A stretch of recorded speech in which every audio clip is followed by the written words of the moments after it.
இன்னொரு 2 நாட்கள் வந்து நம்முடைய தமிழ்நாட்டுடைய முதலமைச்சர் டைடல் பார்க்கான ஒரு அடிக்கல் நாட்டு ஒரு நீண்ட ஒரு நாள் ஒரு எதிர்பார்ப்பாக இருந்தது.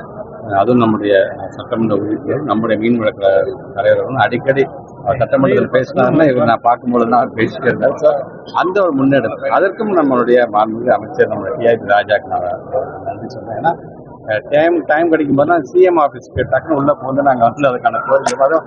நாகப்பட்டினம் மாவட்டம் தான் சிஎம் உடனடியாக அதை சிரிச்சுட்டு உடனடியாக நான் சொல்கிறப்ப நீங்கள் அதை வேலையை நீங்கள் பாருங்கள் அப்படின்னு சொன்னது. அப்படியே எனக்கு அது பெருமையாக இருக்குது. அதுவும் ஒரு 2 நாட்கள் வந்துச்சுன்னா இந்த அமைப்பு நாகப்பட்டினம் அப்படிங்கிற ஒரு மாவட்டத்தில் ஒரு கடைகோடிப்பா யாருமே கண்டுக்காத மாவட்டப்பா அப்படி இருந்து விடக்கூடாது அப்படிங்கிறதுக்காக தமிழ்நாட்டு முதலமைச்சர் இந்த நம்முடைய திராவிட மாடல் அரசாங்கத்தை பொறுத்த வரைக்கும் எந்த மாவட்டமும் பின்தங்கியது என்று சொல்லிடக்கூடாத அளவிற்கு அனைத்தையும் ஒரு வளர்ச்சி பாதையில் பரவலான வளர்ச்சியை கொண்டு செல்கிற விதத்தில் அந்த அடிக்கல் நாட்டுகிற விழாவும் நடைபெறும். 10,000 ரூபாய் கருணை தொகை அறிவிச்சிருக்காங்க. சிபிசிஎல் சார்ந்திருக்கக்கூடிய இந்த ஆர்என்ஆர் இன்னைக்கு வெற்றிகரமாக 2063 பயனாளிகள் பயன்பெறுகின்ற விதத்தில் நம்முடைய தமிழ்நாட்டுடைய முதலமைச்சருடைய முன்னெடுப்பு, நம்முடைய மாவட்ட ஆட்சித்தலைவர், நம்முடைய சட்டமன்ற உறுப்பினர் காரவாஸ், அண்ணன் கௌதமன், அண்ணன் நாகைமொழி, இதோடு சேர்ந்து நம்முடைய மாண்புமிகு தொழில்துறை அமைச்சர் திரு டிஆர்பி ராஜா அவர். ஏன்னா எனக்கே தெரியும் சட்டமன்றத்தில் கேள்வி எழுப்பும்போது தான் என் பக்கத்துல தான் உட்காந்துருவார். அடுத்த நிமிஷம் அவர்கிட்ட கேட்டால் என் கையோடு கூட்டிகிட்டு போயிடுவார். அதாவது செக்யூரிட்டி டிபார்ட்மெண்ட்டை பார்க்க போயிடுவார்.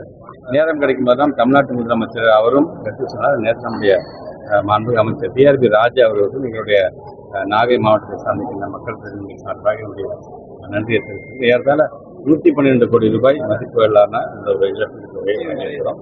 அது மட்டும் இல்லாமல் இன்றைக்கு அது சார்ந்து ஒரு 60 பயனாளிகள் ஏறத்தாழ ஒரு 33 கோடி ரூபாய் மதிப்பீட்டுக்கான அதுக்கான அதிகாரப்பூர்வ அப்ரூவல் கொடுத்துருக்கோம். அந்த 2 நாட்களில் அவங்களுடைய பேங்க் அக்கௌண்ட்டில் அந்த பணம் வந்து அது வெளியிடும். இது இல்லாமல் நீண்ட நாள் பிரச்சனையாக இருந்தால் எதிர்பார்ப்பாக இருந்தால் பட்டா கிட்டத்தட்ட ஒரு 482 பேர் அடுத்த மேக்சிமம் நம்முடைய மாவட்டத்துடைய ஆட்சித்தலைவர் பட்டான வரும்போது ஃபுல்லாக இறங்கி அதுக்கான வேலையை செஞ்சதன் காரணமாகத்தான் இத்தனை ஆண்டு காலத்தில் நமக்கு இவ்வளோ விதமான பட்டாக்களை நம்மளால் வந்து வழங்க முடிஞ்சிச்சு. ஸோ மாவட்ட ஆட்சித்தலைவர்கள் குறிப்பாக வருவாய்த்துறை சார்ந்திருக்கின்ற ஒவ்வொருவருக்கும் ஒரு நன்றியை தெரிவித்து அதோடு சேர்த்து மாற்றுத்திறனாளிகளுக்கான நலத்திட்டங்கள் உதவுகின்ற அந்த ஒரு நிகழ்ச்சி இங்கே நடந்திருக்கு. நீங்களே பார்த்துருக்கோம். 2 சக்கர வாகனம் வந்தது வந்து அவர்களுக்கு தேவையான அந்த உதவியும் இன்னைக்கு நாங்கள் வழங்குவோம்.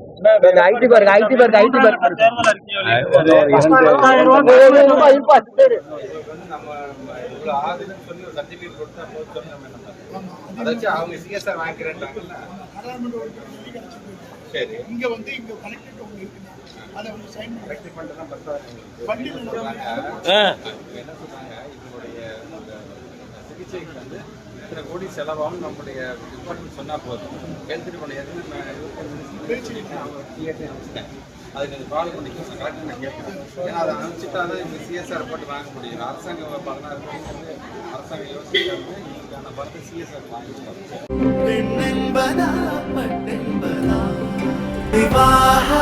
மணப்பெண்ணின் பிரத்யேகமான திருமணம் விவாஹா தி சென்னை சில்க்ஸ்.